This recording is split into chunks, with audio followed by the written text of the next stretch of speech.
Today's video is going to be a bit of a pep talk whilst I pack orders and make some body scrubs. The reason for that is because I've seen so many comments from small businesses all over social media at the moment referencing low or no sales, and the small business owners feeling like they want to quit. They're confused when they see other businesses doing so well and yet they just aren't getting any sales. It's hard running a business, and the sad fact is that some people have what it takes and some don't. This is why market saturation isn't really an issue. For every group of businesses starting up and trying to sell their products, only some will be successful. And this isn't necessarily down to the product that they're selling, it's about the marketing. When you run a business, you soon learn that no matter how great your products are, if no one knows about them or you don't present them to the right audience in the right way, then the sales won't be consistent. You'll have heard all about finding a target customer, building trust, finding hooks and using funnels in marketing. All of that is relevant, and if you want to learn more about that, I do have a marketing ebook which I've linked below that will help. That won't matter though if you're targeting the wrong people. So today I'm going to chat about finding your brand identity and what makes your business unique and how to find that target customer. Let's start with your brand identity. Mine comes from my gothy background. I like dark, moody themes, but swaying towards the luxury side, hence the black and gold. My product brand appeals mostly to women aged 30 to 50, usually in the alternative scene, who like their products to look nice on a shelf and have delicate, evocative scents for the most part. They also like a real treat to use as part of their self-care. I'm in the process of creating new products and the imagery for them, but the dark black and gold theme pairs with a woodland type backdrop to represent that I live in the country and the connection to the earth that appeals to my target customer. I also have my YouTube formulator side of the business, so my brand reflects home lab made products with a slight mad scientist type vibe. At least that's what I'm going for. Think about who your product appeals to, and if you haven't started selling yet, think about who you want your products to appeal to and design the products around that. I started with my own interests and what I like, and I also tested the market with various products over a few years. I did polls and I asked my email list what they like and what they buy and what they want. It all pointed to where I am now, where I have a clear vision of the person that I'm selling to, and I essentially make products as if I was making just for that person, and the audience it then resonates with buys them. I of course also have those that watch me on YouTube and are interested to try my products. These are the outliers, and you will always have some of these too, which is great. If your target market's children, then think about what they like and what branding appeals to that.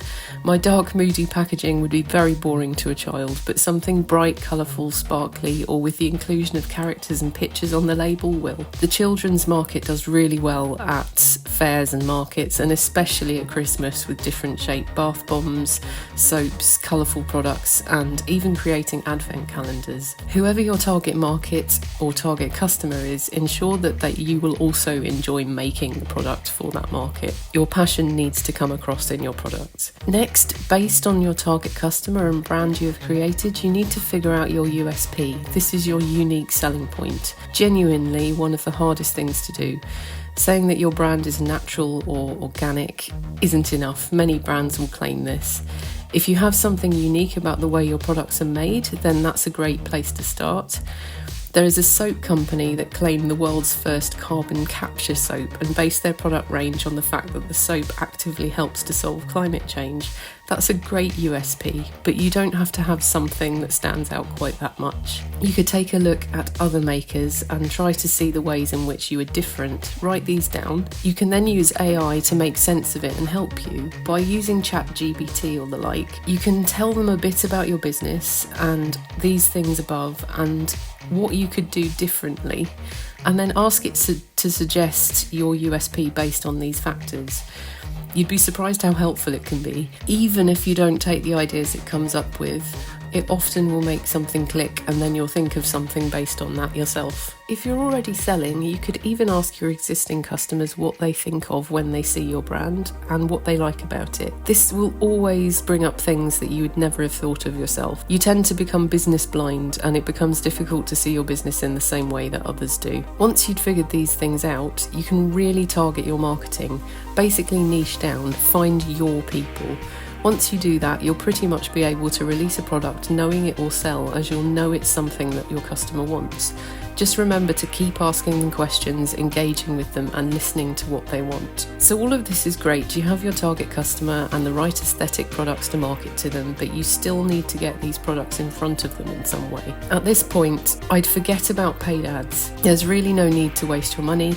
Paid ads are best used when your business has grown a bit and you're ready to push it further with a decent budget. The odd £50 a month won't do anything, especially if you have no experience of targeted ads. My marketing ebook can help with the details of hooking and funneling your customers, but you need to know where best to put these. I recommend picking a main social media platform, possibly a few, but you need to keep it manageable. Social media is a fantastic resource if you use it properly. Many of us, myself included, post random images and videos that are badly lit and look a bit amateur, just to post something in the hopes it will go viral or lead to a few sales. This endless cycle continues until one day you look at your feed and think to yourself, would I buy based on these posts? Probably not. Take a look at the business doing well. Most of them will not only post consistently, but it will be clear from each post what their offer is, and it will be well lit, well represented, and possibly even informative. I'll be the first to admit that my Instagram feed is awful. The photos and videos are taken and uploaded in a hurry, and they don't drive sales. Something I'll be working on in the coming months. However, my YouTube channel has been fairly consistent, and although I really want to be upping the quality of the videos, I do find that because they are informative, viewers have got to know me, trust me, and then purchase because of them. I'm not saying go out and get a YouTube channel though. It's helped me, but it really does depend on your brand. YouTube is a full-time job in itself. It's a lot of work filming and editing videos each week, and it takes a long time to build, and it also takes a lot of patience. As much as I hate to say it, the best social media platform right now for small businesses is TikTok. Use it while it's around, because who knows how long that will last. TikTok's algorithm seems to give everyone a fair chance of getting seen, which means it's the easiest platform to get the most eyes on your business. If you have a business, then I would suggest starting to post on there daily about your products, showing the making, the packing of orders, and do some demos of them. When you feel confident enough, do some lives, as it's incredible how much this helps. When you have a group of customers, incentivize them to share your business with friends. You could offer discount codes and freebies in return for sharing or posting about their orders. Ensure they are on your email list so that you can contact them later when you have something to share with them, such as a promotion, new launch, or just news about your business. Remember with the emails that you're talking to your target customer, so stay within brand and don't email too often. When you do email them, make sure it's informative and that it's of value to them. For example, I have my email list separated into 3. I've emailed them not that much over the past month, but I will get back to it. I have a business tips list where I send helpful tips and advice to those subscribers trying to grow their business. Occasionally there'll be a discount off a digital resource for them. I have a formulation list for those interested in formulating skincare, and I send them formulas, formulation tips, ingredient recommendations, and promos from suppliers I work with. Then I have my list, which is for my customers buying the skincare line. They just want updates on launches when new products come out, to learn about the existing range and about my business values and to get discounts and promotions. You don't need multi-lists like me, but hopefully that gives you some ideas. Email is quite complicated to set up, but it's worthwhile.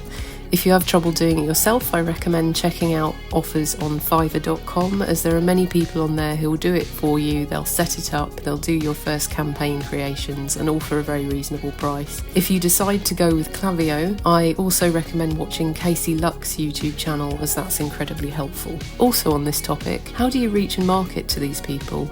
How do you form your offer? Your offer is what you're selling. Let's say it's a bath bomb. Does it look and does the scent fit with your target market? Does the packaging match their expectations? Are you pricing for your target market? The trick, as I've heard many marketing experts say, is to present an offer too good to refuse. Therefore, if you've nailed your target customer's traits, you should be able to craft a product that you know will be irresistible to them. Combine that with a price point that is right for the market, and you've made a sale.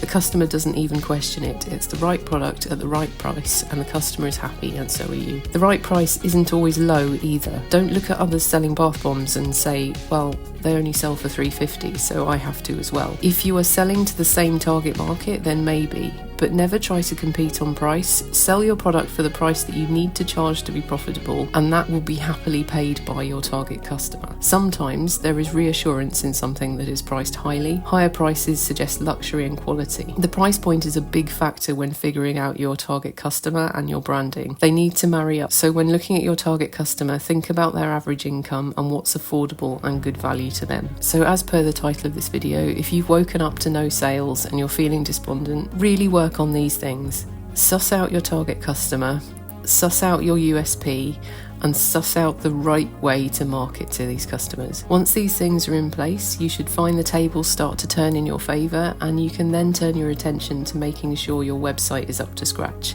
that your SEO is on point, and that everything is working together to drive sales and keep them coming in. If you need more help and support, then you can find my business workshop below, for which I recently had this lovely review, which includes all the steps to starting and growing a business, along with my spilling the tea on my own journey. It also includes the marketing ebook that I mentioned earlier, along with lots of other resources to help you. I also have a Patreon where you can get access to all of my formulas, extra business content, and I also have a mentoring tier. Thank you to my existing patrons, including the VIP and mentoring patrons listed here, and if you want to join them, then the link is below. Hopefully this video has given you some things to think about, and I'll see you in the next video.